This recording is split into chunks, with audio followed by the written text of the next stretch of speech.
Hello friend, भारतीय study campus में आपको स्वागत है। चलिए इस वीडियो में बात करेंगे गेट सिविल इंजीनियरिंग का जो पेपर है 2000 से 2020 तक का 1 मार्क्स का एमसीक्यू टाइप क्वेश्चन, इसका ये पार्ट 7 होगा। इस वीडियो में हम कवर करेंगे 2014 का बोथ शिफ्ट का पेपर जो हेल्पफुल होगा सभी सिविल इंजीनियरिंग एग्जाम में। चलिए स्टार्ट करते हैं। देखेंगे पहला क्वेश्चन है match the information given in group 1 with those group in 2।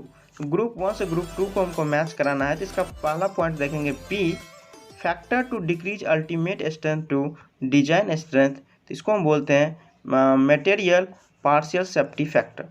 इसके बाद पॉइंट क्यू है factor to increase working load to ultimate load for design. तो इसको हम बोलते हैं लॉड फैक्टर।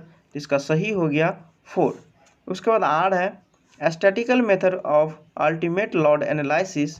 तो इसको हम बोलते हैं lower bound on ultimate load. इसका सही ऑप्शन हो गया 2। उसके बाद ऐसा है kinematic mechanism method of ultimate load analysis. तो इसको हम बोलते हैं upper bound on ultimate load. इसका सही ऑप्शन हो गया 1, यानी इसका जो हम सही ऑप्शन देखें पहला का तो ये हो जाएगा सी करेक्ट हो जाएगा। ठीक है, पी का 3, क्यू का 4, आर का 2 और एस का 1। चलिए दूसरा देखते हैं।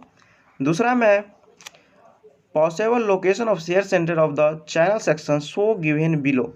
तो इस चैनल सेक्शन का जो शेयर सेंटर होता है इसका बैक पीछे होता है, जिसका पॉइंट क्यू पी जो होगा ये क्या होगा करेक्ट होगा, यानी 2 का जो सही ऑप्शन हो गया ये हो गया ए। उसके बाद थर्ड देखेंगे। थर्ड में है ultimate collapse load P in term of plastic movement M P by kinematic approach for a proper cantilever of length L with P acting at middle span so in the figure would be। देखिए इसमें हमको बोल रहा है plastic moment निकालने के लिए Lord plastic moment के टर्म में लॉर्ड निकालने के लिए, ठीक है। तो यहाँ इसका हम जो यदि देखेंगे तो यहाँ पे प्लास्टिक मोमेंट बनेगा एक फिक्स पॉइंट पे और एक जहाँ पे लॉर्ड लग रहा है वहाँ पे। तो इसको यदि हम डायग्राम यदि ड्रॉ करते हैं तो कुछ इस टाइप से बनेगा, ठीक है। तो यहाँ पे ये थीटा हो गया, ये थीटा हो गया, उसके बाद ये थीटा हो गया, सभी एंगल क्या होगा बराबर होगा। तो इसको यदि हम निकालते हैं ये L/2 हो गया, L/2 हो गया। तो यहाँ पे हम लिखेंगे तो लिख सकते हैं 1/2 सॉरी L/2, एक सेकेंड। यदि हम इसको लिखें तो लिख सकते हैं L/2 into WU into theta equal to, यहाँ पे एक MP बन रहा है और यहाँ पे 2 बन रहा है, ठीक है। तो MP theta plus MP theta plus MP theta मतलब तीनों जो बनेगा वो सेम ही होगा। तो इसका जो सॉल्व करेंगे तो ये जो आ जाएगा ये आ जाएगा कितना 6 MP/L। तो थर्ड का जो सही ऑप्शन हो जाएगा ये हो जाएगा सी। उसके बाद फोर्थ में है A steel section is subjected to a combined of shear and bending action. The applied shear force is V and shear capacity of the section Vs. For such a section, high shear force as per IS 800/2007 is defined as। देखिए इस code के अनुसार जो दिया हुआ है ये applied shear force जो होता है V, ठीक है, ये ग्रेटर देन होता है 0.6 Vs से, यानी share capacity of the section से, ठीक है। तो 4 का जो सही ऑप्शन हो गया ये हो गया ए। उसके बाद 5 देखेंगे। 5 में degree of static indeterminacy of rigid joint frame PQR support as show in the figure. यहाँ पे हमको बोल रहा है डिग्री ऑफ इंडिटर्मिनेंसी निकालने के लिए। तो हम ये फ्रेम है तो फ्रेम को मान लीजिए कट कर दिए, तो हम जानते हैं 3C माइनस R मतलब जितना इसको रिएक्शन की स्टेबल होने के लिए रिक्वायर्ड है, यानी यहाँ पे 2 है, एक और की ज़रूरत है फिक्स बनने के लिए और एक यहाँ पे भी है, ठीक है। तो यहाँ पे R हो गया और यहाँ पे कितना है यहाँ पे कितना एक ज्वाइंट है, तो ज्वाइंट को हमको फिक्स करना पड़ेगा इसको रिजिड बनाने के लिए। तो एक ज्वाइंट इसमें प्रोवाइड करना पड़ेगा, ठीक है। तो यहाँ पे जो हम घटाएंगे यानी 3 × C का वैल्यू 1 है, माइनस रिएक्शन कितना है 2 है और यहाँ पे -1 कर देंगे। तो यहाँ कितना हो गया 3 - 3 इक्वल टू कितना हो जाएगा 0। तो यानी 5 का जो सही ऑप्शन हो गया ये हो गया ए। उसके बाद 6 नंबर देखेंगे। 6 में in a beam of length L for possible influence line diagram for shear force at a section located at a distance of L/4 from the left in support, mark PQRS so given below the correct influence line diagram. देखिए यहाँ पे left से बोल रहा है L/4 पे, तो कुछ स्टेप का आएगा L/4 पे, और ये इधर से होगा 3L/4 पे। तो इसका जो सही ऑप्शन हो जाएगा 6 का, ये हो जाएगा ए, 6 का ए। ठीक है, उसके बाद हम 7 नंबर देखेंगे। 7 में degree of disturbance of a sample collect by the sampler Inn Express bye a term called area ratio. If the outer diameter and inner diameter of the sampler are D0 and Di respectively, the area is given by। तो 7 का जो सही option हो जाएगा ये हो जाएगा ए, यानी होता है D0 square minus DI square बट्टे DI स्क्वायर, ये हो गया एरिया रेशियो। उसके बाद 8 देखेंगे। 8 में है for a saturated cohesive soil a triaxial test yield the angle of internal friction phi R0 the conduct test is. तो 8 का जो सही ऑप्शन हो जाएगा डी, यानी इसके लिए हम टेस्ट जो करते हैं अनकंसोलिडेशन अनड्रेन यानी UU टेस्ट। ठीक है, उसके बाद हम 9 नंबर देखेंगे। 9 में the action of negative skin friction on the pile is to. तो इसका जो सही ऑप्शन हो जाएगा 9 का, ये हो जाएगा बी, यानी reduce the allowable load on the pipe. उसके बाद 10 नंबर है। 10 में a long slope is form in a soil with shear strength material shear strength parameter C the. तो यहाँ पे शेयर स्ट्रेंथ पैरामीटर जो दिया हुआ C dash equal to 0 and phi dash equal to 34 degree. A firm stratum lie below the slope and is assumed that the water table may occasionally rise to the surface with seepage taking place parallel to the slope. Use gamma saturation is equal to 18 kilonewton per meter cube. Gamma water के लिए 10 kilonewton per meter cube. The maximum slope angle in degree to ensure a factor of safety of 1.5, assuming a potential failure parallel to the slope would be। ठीक है, यहाँ पे हमको पूछ रहा है मैक्सिमम स्लोप एंगल निकालने के लिए। ठीक है, तो हम जानते हैं इस केस में जो होता है फैक्टर ऑफ सेफ्टी होता है गामा सबमर्ज बट्टे गामा सैचुरेशन इंटू 10 फाई बट्टे 10 बीटा। ठीक है, यहाँ पे हमको बीटा बोल रहा है निकालने के लिए मैक्सिमम स्लोप एंगल। ठीक है, तो यहाँ पे फैक्टर ऑफ सेफ्टी दिया हुआ है कितना 1.5, और गामा सबमर्ज हो जाएगा कितना सैचुरेशन माइनस गामा डब्ल्यू हो जाएगा, यानी 18 माइनस 10। उसके बाद गामा सैचुरेशन है 18 और 10 फाई का जो वैल्यू दिया हुआ है यहाँ पे 34, मतलब फाई का वैल्यू है 34 डिग्री। तो यहाँ से मेरा बीटा का निकल जाएगा। तो इसको यदि सॉल्व करेंगे तो 10 का जो सही ऑप्शन हो जाएगा ये हो जाएगा डी, यानी 11.3 डिग्री। उसके बाद 11 देखेंगे। 11 में a conventional flow duration curve is a plot between. तो 11 का सही ऑप्शन हो गया, ये हो गया ए, यानी flow and percentage time flow is exceed. ये दोनों के बीच में क्या होता है conventional flow duration curve draw किया जाता है। उसके बाद 12 देखेंगे, एक सेकेंड। 12 में in reservoir with an uncontrol spillway the peak of the plotted outflow hydrograph. तो 12 का जो सही ऑप्शन हो जाएगा ये हो जाएगा B, lie on the recession limb of the plotted inflow hydrograph. उसके बाद 13 नंबर देखेंगे। 13 में डायमेंशन फॉर काइनेमेटिक विस्कोसिटीज। देखिए काइनेमेटिक विस्कोसिटी का यूनिट जो होता है मीटर स्क्वायर पर सेकेंड होता है। तो यहाँ पे मीटर स्क्वायर का क्या हो गया डायमेंशन में एल स्क्वायर, सेकेंड का हो गया टाइम, यानी एल स्क्वायर बाय टी। ठीक है, तो 13 का सही ऑप्शन हो गया, ये हो गया सी। उसके बाद 14 है। 14 में some of the non toxic metal normally found as a in natural water are. Natural water में जो मेन रूप से पाया जाता है जो नॉन टॉक्सिक होता है वह आयरन, मैंगनीज एंड मैग्नीशियम। ठीक है, तो 14 का जो सही ऑप्शन हो गया ये हो गया डी। उसके बाद हम 15 देखेंगे। 15 में minimum value of 15 minute peak hour factor on A section of A road is. तो देखिए minimum value 15 minute peak hour factor इस सेक्शन के लिए जो होता है ये होता है 0.25 और मैक्सिमम जो होता है मैक्सिमम वैल्यू जो होता है ये होता है 1। ठीक है, और मिनिमम जो होता है 15 मिनट पीक आवर के लिए ये हो गया 0.25, यानी इसका सही ऑप्शन हो गया सी। उसके बाद 16 नंबर देखेंगे। 16 में following statement are related to temperature stress develop in concrete pavement slab with free edge without any restraint. तो 16 का जो सही ऑप्शन हो गया ये हो गया सी, यानी पी एंड क्यू। ये पी एंड क्यू सही है, यानी पी में है temperature stress will be 0 during both day and night time if the payment slab consider weightless. जब पेमेंट स्लैब को हम वेटलेस कंसीडर करेंगे तो टेम्परेचर स्ट्रेस क्या होगा, 0 होगा डे और नाइट टाइम दोनों समय। क्यू में the temperature stress will be compressive at the bottom of the slab during the night time if the self weight of the payment slab is consider. तो the temperature stress क्या होता है, night time में compressive होता है।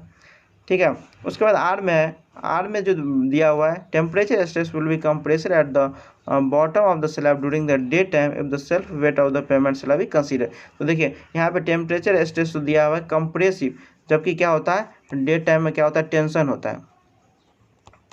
तो are statement क्या है, गलत है। तो करेक्ट स्टेटमेंट जो हो गया पी एंड क्यू। ठीक है, तो 16 का जो सही ऑप्शन हो गया ये हो गया सी। उसके बाद 17 देखेंगे। 17 में the reduced level R L of A point P and Q R plus 49.600 metre and 51.870 metre respectively. Distance PQ is 20 meter. The distance is in from P at which the 51 meter counter cut the line PQ is। ठीक है, देखिए इस numerical दिया हुआ है तो इसको हम देखेंगे। देखिए जैसे हम P पॉइंट मान लिए यहाँ पे जिसका रिड्यूसिंग लेवल कितना 49.600 दिया हुआ है और Q एक लाइन मतलब Q ड्रॉ किए Q पॉइंट जिसका 51.870 दिया हुआ है। ठीक है, दोनों का बीच का डिस्टेंस क्या है 20 मीटर है। और पूछ रहा है जब उस पर हम लाइन पे एक कट करते हैं, किसी पॉइंट पे कट करते हैं तो उस पॉइंट का क्या है आर एल लेवल 51.00 है। ठीक है, इसको हम ऐसे एज्यूम कर लेते हैं और इसका यू ड्रॉ कर देते हैं, इसको आर मान लेते हैं और इसको हम टी मान लेते हैं। ठीक है, तो ये मेरा इसका फिगर हो गया इस डायग्राम का। यदि हम इसको देखेंगे तो यहाँ पे हम ड्रॉ करेंगे, यहाँ पे हमको पूछ रहा है क्या डिस्टेंस इज फ्रॉम पी से जो काउंटर कट करता है लाइन पी पे। मान लीजिए ये पॉइंट क्या किया काउंटर कट किया। ठीक है, तो इस यहाँ पे पी हो गया और एस हो गया, यानी पी एस का डिस्टेंस पूछ रहा है। तो पी एस डिस्टेंस निकालने के लिए हम सबसे पहले क्या करेंगे, डिस्टेंस क्यू आर बराबर हो जाएगा इस डायग्राम से 51.870 माइनस 49.60। ठीक है, तो ये आ जाएगा मेरा 2.27 मीटर। तो इसी तरह ये था मेरा क्यू आर, यदि वो नीचे वाला था 49 पी के पैरेलल पी के लाइन पे था और यहाँ पे 51 था तो इसमें से हम घटाएं तो मेरा इतना आया। उसके बाद है एस यू जो बीच वाला पॉइंट था एस यू बराबर कितना हो जाएगा 50 जो मिडिल पॉइंट 51 जितना था वो मिडिल पॉइंट पे वो पॉइंट हो जाएगा मेरा।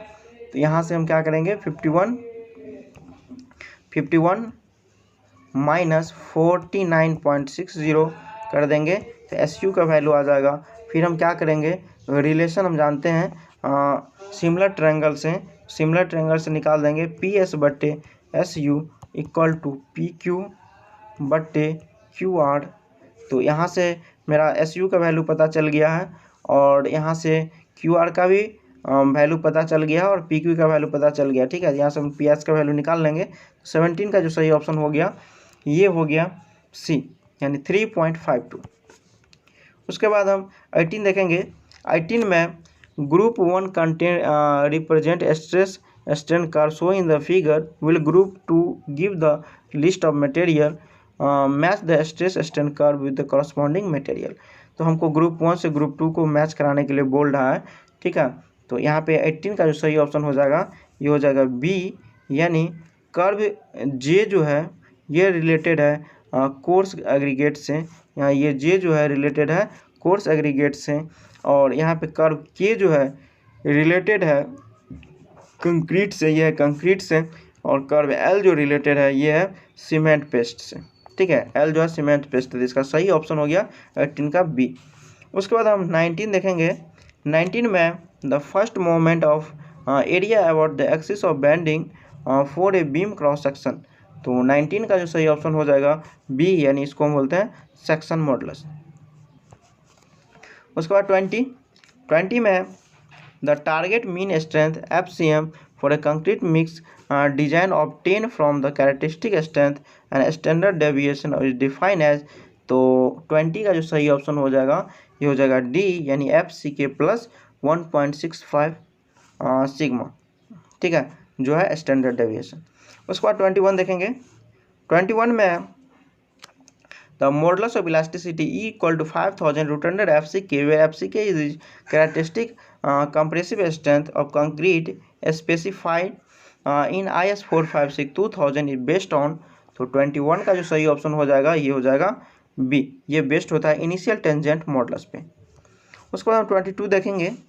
22 में एज पर Indian standard soil classification system IS 1498-1917 an expression of for a line. देखिए ए लाइन जो है सबसे पहले हम प्लास्टिक चार्ट यदि देखते हैं तो कुछ इस टाइप का बनता है, ठीक है। 20 पे कट करता है, ये लिक्विड लिमिट का ये लिक्विड लिमिट होगा, और ये IP प्लास्टिसिटी इंडेक्स होगा।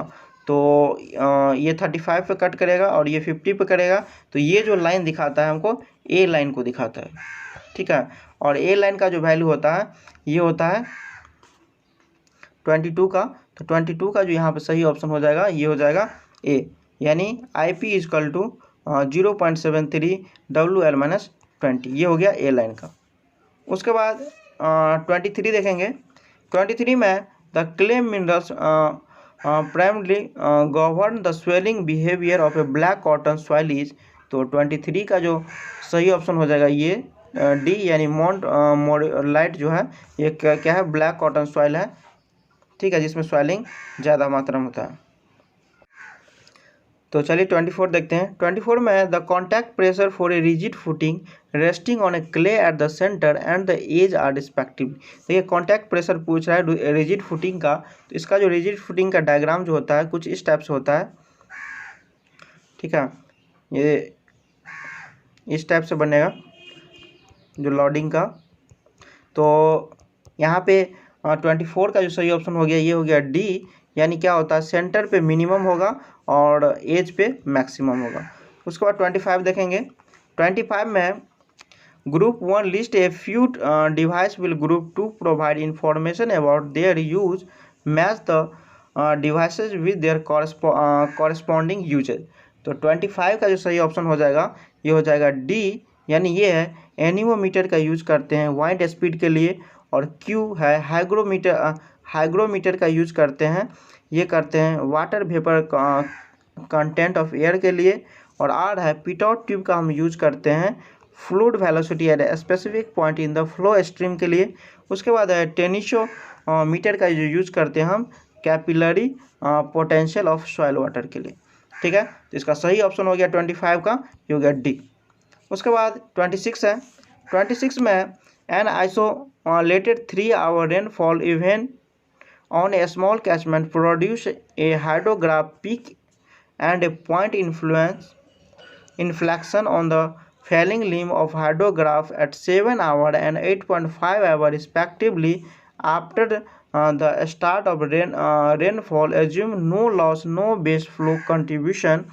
The time of concentration in the hour for the catchment is approximately, ठीक है। तो यदि हम इसका डायग्राम देखें तो डायग्राम कुछ इस टाइप का बनेगा, ठीक है। यहाँ पे 7 को पीक आवर के रूप में दिया है, तो यहाँ पे हम 7 आवर यहाँ पे दे देंगे, और यहाँ पे हम एक्सेस रेनफॉल को डिनोट करते हैं। तो एक्सेस रेनफॉल हमको यहाँ पे कितना दिया हुआ है 3 आवर के लिए है, ठीक है। तो यहाँ पे मेन जो हमको पूछ रहा है time concentration for the catchment approximately. Time concentration जो होता है वो होता है लेक टाइम के बराबर, ठीक है, टाइम ऑफ लेक के बराबर। यहाँ पे लेक टाइम का जो हम फार्मूला जानते हैं, फार्मूला नहीं मतलब इसका जो होता है लेक टाइम, ये इसका मिडिल, ठीक है, और इसका सेंटर के बीच का जो डिस्टेंस होता है इसको हम बोलते हैं लेक डिस्टेंस, ठीक है। तो यहाँ पे हम यदि लेग डिस्टेंस निकालते हैं तो यहाँ पे क्या हो जाएगा 7 माइनस 3/2। तो यहाँ पे 26 का जो सही ऑप्शन हो गया ये हो गया डी, यानी हमको ये बीच का डिस्टेंस निकल गया, इसी को हम टाइम ऑफ कंसंट्रेशन बोलते हैं। तो 26 का जो सही ऑप्शन हो जाएगा ये हो जाएगा डी, यानी 5.5 आवर। उसके बाद हम 27 देखेंगे। 27 में the Muskingum model of routing a flood through a stream reach in express O2 equal to K0 L2 I2 plus K1 I2 plus K2 O1 where K0 K1 K2 are the routing coefficient for the concerned reach I1 I2 are the inflow to reach O1 and O2 are the outflow from the reach corresponding to time step 1 and 2 respectively, the sum of K0 K1 और K2, ठीक है। ये summation का जो value होता है ये होता है 1, K1 plus K2 equal to कितना होता है 1 होता है। सबका अलग अलग फार्मूला होता है, ठीक है, जब तीनों को सम कर देते हैं तो ये 1 के बराबर हो जाता है। तो 27 का जो सही ऑप्शन हो जाएगा ये हो जाएगा डी। उसके बाद 28 है। 28 में dominating micro organism in an active sludge process reactor are.